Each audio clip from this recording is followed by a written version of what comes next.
हर हर महादेव। प्रिय दोस्तों, आप सभी लोग जानते हैं कि 2 जुलाई 2025 यानी शनिवार को पड़ रही है नवमी तिथि। और दोस्तों, यह वह तिथि है जो सावन मास में पड़ने वाली सबसे बड़ी तिथि है, क्योंकि यह सावन मास पड़ने वाली है और इसका बहुत ही बड़ा और विशेष महत्व होता है। पूज्य गुरु जी ने कहा है कि अगर कभी भी मौका लग जाए और सावन मास की नवमी तिथि को पड़ जाए तो आप लोगों को 3 तुलसी पत्ते वाला उपाय तो अवश्य ही करना चाहिए। इन दोनों का संयोग बहुत ही कम आता है। इसी के साथ में गुरुजी ने अपनी शिव पुराण कथा में बताया है कि इस दिन आपको एक 3 तुलसी पत्ते वाला उपाय तो आपको अवश्य ही करना चाहिए, क्योंकि ऐसा दिन पूरे साल में सिर्फ एक ही बार आता है। और दोस्तों, आप सभी लोग जानते हो कि शनिवार का अगर सबसे बड़ा कोई उपाय है तो वह 3 तुलसी पत्ते वाला उपाय। तो दोस्तों, सावन मास की नवमी तिथि के दिन आप लोगों को इस 3 तुलसी पत्ते वाला उपाय को जरूर करना है। बहुत सारे लोग होंगे जिन लोगों ने इस उपाय को ना किया हो, मतलब पूरा साल निकल गया, उन्होंने किसी भी दिन इस 3 तुलसी पत्ते वाला उपाय को ना किया हो। पर दोस्तों, आपके पास एक आखिरी मौका बचा हुआ है, जो कि 2 जुलाई 2025 सावन मास की शनिवार के दिन है। इस दिन आप लोगों को इस वाले उपाय को जरूर कर लेना है। भले ही आपने पूरे महीने भर इस उपाय को ना किया हो, पर अगर आपने इस सावन मास के एकादशी के दिन अगर इस वाले उपाय को कर लिया तो आपको इस उपाय को करने का वह फल मिलेगा जिसकी आपने कभी कल्पना भी नहीं करी होगी। इसीलिए आप लोग इस वाले उपाय को एक बार जरूर कर लेना है, ताकि आप लोगों के हाथ से यह मौका ना जा सके और आपको इस उपाय को करने का फल मिल सके। दोस्तों, यह उपाय पंडित जी ने अपनी अभी की ही श्री शिव महापुराण की कथा में बताया है।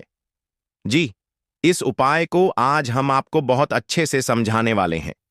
इस वीडियो को देखने के बाद इस उपाय को समझने के लिए आपको कोई और वीडियो को देखने की जरूरत नहीं पड़ेगी। तो चलिए दोस्तों, उपाय को शुरू करते हैं। देखिए, यह इस सावन मास के एकादशी के दिन यह इतना खास होता है, इतना महत्वपूर्ण होता है, देखा गया है। कभी कभी बड़े बड़े पूजा पाठ अनुष्ठान से जो मनोकामना पूर्ण नहीं होते, वह सावन मास की एकादशी के दिन एक छोटे से उपाय करने से ही आपकी मनोकामना पूर्ण हो जाती है। और बहुत सारे लोगों ने इस उपाय को किया भी है और उनको इस उपाय को करने का फल भी जरूर मिला है। अगर आप लोग भी इस उपाय को करना चाहते हैं तो आप इस उपाय को पहले अच्छे से समझ लेना, सुन लेना, उसके बाद करना। आपको इस उपाय का फल जरूर मिलेगा और इस उपाय को कर लेने से आपके घर में चाहे किसी भी प्रकार की दुख और समस्या क्यों ना चल रही हो, आपको उसका कारण भी नहीं पता है कि भाई यह समस्या किस कारण से चल रही है। उसका कुछ भी कारण हो सकता है, जैसे पितृदोष हो सकता है या किसी भी तरह का मंगल दोष भी हो सकता है। तो इस दिन आप लोगों को यह वाला उपाय कर लेना है। यह एक ऐसा उपाय है जिस उपाय को अगर किसी विशेष दिन पर किया जाए तो भाई उस विशेष दिन का जो है वह तो हमें मिलता ही मिलता है। पर हमने उस दिन पर इस उपाय को किया है तो हमें उससे भी बड़ा फल मिलता है, और फल बहुत जल्दी मिलता है, क्योंकि आप इस उपाय को बहुत ही बड़े और विशेष दिन पर कर रहे हो। तो चलिए अब उपाय के बारे में बात करते हैं। लेकिन उससे पहले आप लोगों को यह जानना आवश्यक है कि आखिर यह उपाय किस समय करना है, किसको करना है और कैसे करना है। तो चलिए हम आगे आपको वीडियो में एक एक करके बता देते हैं। लेकिन उससे पहले अगर आप लोग हमारे चैनल पर पहली बार आए हैं या फिर मेरी आवाज आज पहली बार सुन रहे हैं तो हमारे चैनल को सब्सक्राइब जरूर कर लेना और इस वीडियो को लाइक करके कमेंट बॉक्स में श्री शिवाय नमस्तुभयम ओम नमः शिवाय जरूर टाइप कर देना। तो दोस्तों, इस 3 तुलसी पत्ते वाला उपाय को हमें इस सावन मास की एकादशी के दिन कैसे करना है, किसको करना है, किस समय करना है और कहां पर करना है, यह सारे सवालों के जवाब आपको इस वीडियो में मिल जाएंगे। और जो ये वीडियो देखेगा भाई, उसको 3 तुलसी पत्ते वाला उपाय जरूर करना चाहिए, क्योंकि इस दिन तुलसी पत्ते का भी बहुत ही बड़ा और विशेष महत्व होता है। आ जाए 3 तुलसी पत्ते वाला उपाय की, तो यह सोने पर सुहागा वाली बात हो जाती है और यह एक बहुत ही बड़ा उपाय हो जाता है इस सावन मास की शनिवार का। तो अब दोस्तों, इस 3 तुलसी पत्ते वाला उपाय को आखिर करना किसको है, सबसे पहले हम लोग वह बात जान लेते हैं। तो देखो, घर की जो बड़ी माताएं बहनें होती हैं, उन माताओं बहनों में से कोई भी एक बड़ी माता बहन इस वाले उपाय को कर सकती है। और दोस्तों, अगर आप चाहे तो अपने घर में से सभी सदस्यों को भी इस उपाय को करवा सकते हैं। अगर किसी व्यक्ति की खुद की कोई मनोकामना है, खुद की कोई दुख और परेशानी है जो कि वह अपने लिए ही करना चाहता है, इस वाले उपाय को तो वह खुद अपने लिए भी कर सकता है। बाकी अगर कोई घर में से ऐसा है जो कि अपने पूरे घर परिवार की सुख और शांति के लिए यह वाला उपाय करना चाहता है, तो भाई वह भी कर सकता है। उसमें भी कोई दिक्कत वाली बात नहीं है। कहने का मतलब यह है कि इस उपाय को हर एक सदस्य भी कर सकता है और पूरे घर परिवार के सदस्य के लिए घर की बड़ी माताओं बहनों में से कोई एक माता बहन भी कर सकती है। माताएं बहनें अगर घर में उपस्थित ना हो या वह यह वाला उपाय ना कर पा रही हो, तो फिर घर का कोई बड़ा सदस्य भी इस 3 तुलसी पत्ते वाला उपाय को कर सकता है, चाहे फिर वह पुरुष ही क्यों ना हो। उसमें कोई भी दिक्कत वाली बात नहीं है। उसके बाद में दोस्तों, जो अगला प्रश्न निकल कर आता है वह यह आता है इस उपाय को लेकर कि आखिर इस उपाय को हमें किस समय करना है, सुबह के समय करना है कि शाम के समय करना है। तो देखो, इस वाले उपाय को आप लोग सुबह के समय भी कर सकते हो और शाम के समय प्रदोष काल में भी कर सकते हो। अब अगर आप पूछो कि भाई सबसे उत्तम समय कौन रहेगा इस 3 तुलसी पत्ते वाला उपाय को करने का, तो हम आपसे बस यही कहेंगे कि इस उपाय को आप सुबह के समय करेंगे तो ज्यादा बेहतर होगा। बाकी अगर प्रदोष काल शाम के समय भी करेंगे तो भी अच्छा होगा, उसमें कोई भी दिक्कत वाली बात नहीं है। तो अब दोस्तों, जो अगली सबसे बड़ी और महत्वपूर्ण बात आती है वह यह आती है कि सुबह अगर हम उपाय को करेंगे तो हमें कितने बजे से लेकर कितने बजे तक के बीच में करना है, और शाम के समय प्रदोष काल में करेंगे तो हमें कितने बजे से लेकर कितने बजे के बीच में करना है। तो देखो, सुबह जितनी जल्दी हो सके आप उपाय को करने की कोशिश करना। बाकी अगर किसी कारणवश लेट भी हो जाओ, थोड़ी देर भी हो जाए, तो 10 या 11 बजे तक भी आप उपाय कर लेना, पर 12 बजे से ज्यादा देरी ना हो। ठीक है, इस बात का ध्यान रखना। उसके बाद में दोस्तों, अगर शाम के समय प्रदोष काल की बात करें, प्रदोष काल का जो समय होता है वह शाम के 6 बजे से शुरू हो जाता है। मतलब शाम के 6 बजे से लेकर 7 बजे के बीच का जो समय होता है, यह समय प्रदोष काल का समय होता है। तो आप इस उपाय को 7 या 8 बजे के बीच में भी कर सकते हो। 6 बजे से रात 8 बजे के बीच में आप कभी भी इस वाले उपाय को कर सकते हो, उसमें कोई भी दिक्कत वाली बात नहीं है। तो देखो दोस्तों, सबसे पहला उपाय देखिए, आपको क्या करना है। देखिए, सावन मास के दिनों में विशेषकर भगवान शिव और माता पार्वती और विष्णु भगवान का पूजन किया जाता है।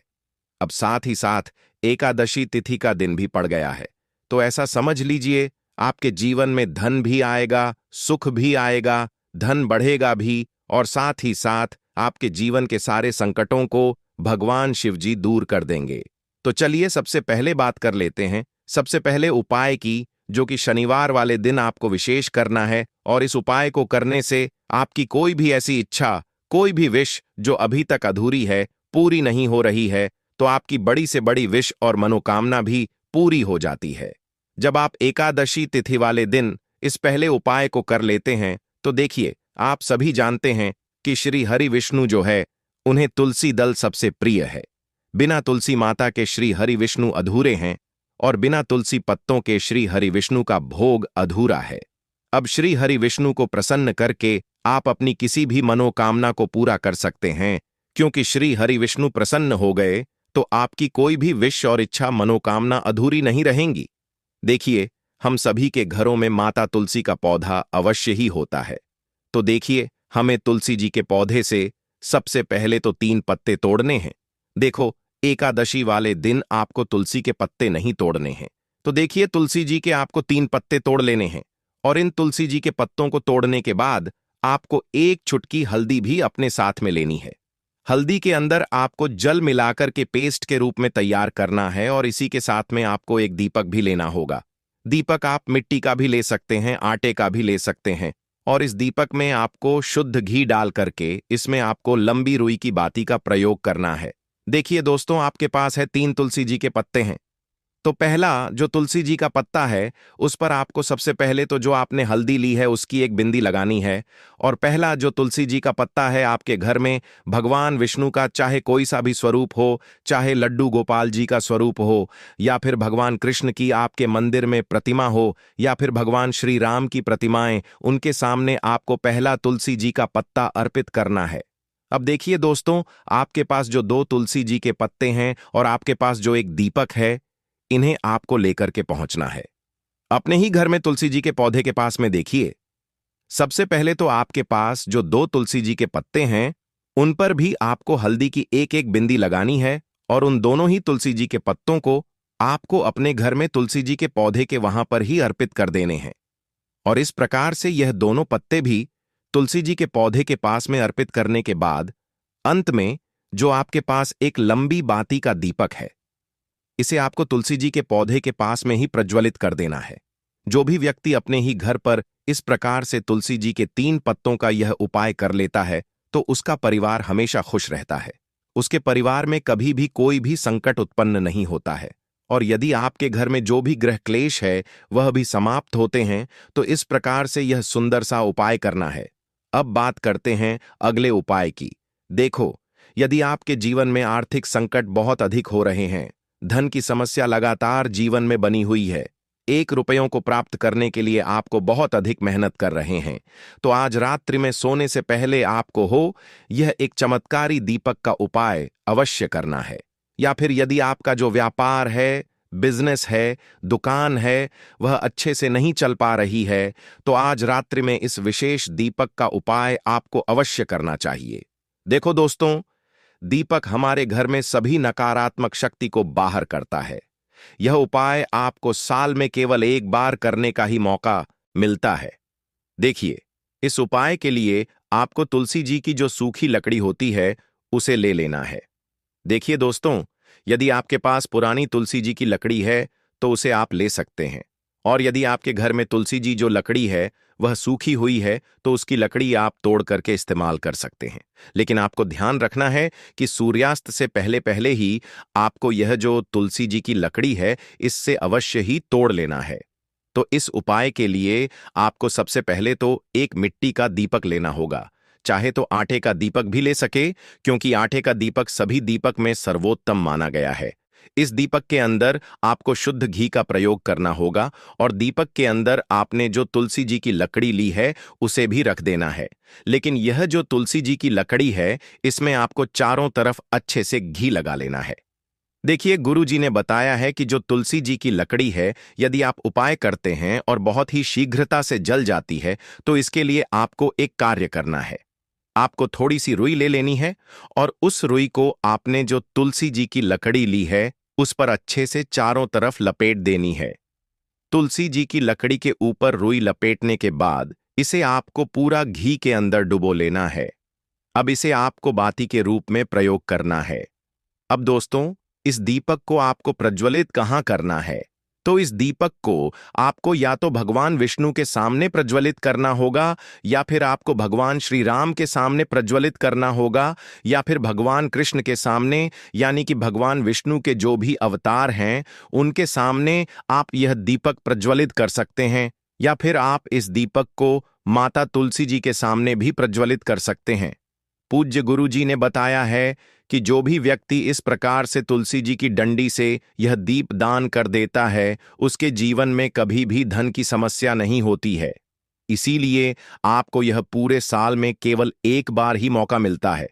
इस उपाय को करके देखना, आपकी सभी इच्छाएं जरूर पूर्ण होंगी। यह जो उपाय है रात्रि में सोने से पहले करना है। यह उपाय करते सर्वश्रेष्ठ होने वाला है।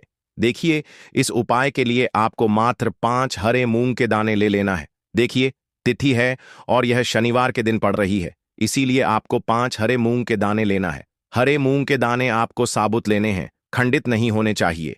इस बात का ध्यान रखें। और इसी के साथ में आपको एक तांबे के पात्र के अंदर अपने घर से शुद्ध जल ले लेना है। अब दोस्तों, इन सभी सामग्रियों को लेकर के आपको सीधे पहुंच जाना है भगवान शिव के मंदिर में। देखिए, इस उपाय को भी आप सुबह भी कर सकते हैं और शाम के समय में भी कर सकते हैं। देखिए, भगवान शिव के मंदिर में पहुंचने के बाद आपके पास जो 5 हरे मूंग हैं, उनमें से पहला जो हरा मूंग है, आपको शिवलिंग के सामने जो नंदी महाराज होते हैं और उनका जो पैर उठा हुआ होता है, वहां पर आपको पहला हरा मूंग समर्पित कर देना है और आपको ओम नमः शिवाय इस मंत्र का जाप कर लेना है। फिर आपको दूसरा हरा मूंग लेना है और शिवलिंग पर जो श्री गणेश जी वाला स्थान होता है, वहां पर आपको यह दूसरा हरा मूंग समर्पित कर देना, यानी कि शिवलिंग के सीधे तरफ आपको यह दूसरा हरा मूंग समर्पित करना है और फिर आपको ओम नमः शिवाय या फिर श्री गणेशाय नमः इस मंत्र का जाप कर लेना है। तीसरा, हरा मूंग का दान आपको भगवान शिव की सबसे प्रिय पुत्री माता अशोक सुंदरी वाले स्थान पर समर्पित करना होगा। शिवलिंग की जो जलाधारी होती है, जहां से जल बह के आता है, उसी जलाधारी के बीच में जो कहीं कहीं उठी हुई लाइन होती है सांप की आकृति के रूप में, वहीं पर आपको तीसरा हरा मूंग समर्पित करना है और फिर आपको ओम नमः शिवाय इस मंत्र का जाप कर लेना है। अब दोस्तों, चौथा जो हरा मूंग है, उसे आपको भगवान कार्तिकेय जी का जो स्थान होता है शिवलिंग पर, वहां पर आपको यह चौथा हरा मूंग का दाना समर्पित कर देना है और आपको ओम नमः शिवाय इस मंत्र का जाप कर लेना है। अब दोस्तों, आपके पास जो पांचवा और अंतिम हरा मूंग बचा हुआ है, उसे जल के पात्र के अंदर डाल देना है और इस हरे मूंग से युक्त जल से आपको भगवान शिव के शिवलिंग का अभिषेक कर देना है। धीरे धीरे समर्पित करते जाना है और लगातार आपको शिव महापुराण के मूल मंत्र श्री शिवाय नमस्तुभ्यम इस मंत्र का जाप करते रहना है। फिर आपको शिवलिंग के सामने बैठकर, यदि आप अपने बच्चों के लिए यह उपाय कर रहे हैं, यदि आप अपने बच्चों की बुद्धि ज्ञान और विवेक के लिए उपाय कर रहे हैं, तो उसके लिए आपको प्रार्थना कर लेनी है, या फिर व्यापार में वृद्धि करने के लिए यह उपाय कर रहे हैं तो उसकी कामना करते हुए आपको प्रार्थना कर लेनी है, या फिर अपनी नौकरी के लिए कर रहे हैं, या फिर अपने इंटरव्यू के लिए, या फिर धन की प्राप्ति के लिए कर रहे हैं। जिस भी कामना के लिए आप उपाय कर रहे हैं, उसे परिपूर्ण करने के लिए आपको महादेव से प्रार्थना कर लेनी है और फिर आपको वापस अपने घर आ जाना है। पूज्य गुरु जी ने कहा है कि जो भी व्यक्ति इस उपाय को कर लेता है, तो यकीन मानिए आपके जीवन की जो सारे संकट, कष्ट और बाधाएं हैं, वह सभी समाप्त होंगे। अब हम बात करते हैं तीसरे विशेष उपाय। देखो, भाग्य का साथ आपको मिले तो गुरु बृहस्पति को मजबूत करना बहुत जरूरी होता है। इसीलिए पूज्य गुरुदेव ने एक बहुत ही सुंदर सा उपाय बताया था, जो कि है पीले चावल का। थोड़े से अक्षत लेना, चावल लेना। अगर आपको ऐसा लगता है ना कि आपको किसी भी चीज में सफलता नहीं मिल पा रही है, किस्मत का साथ आपको नहीं मिल पा रहा है, तो पीले चावल लेना। पीले चावल कैसे करोगे दोस्तों?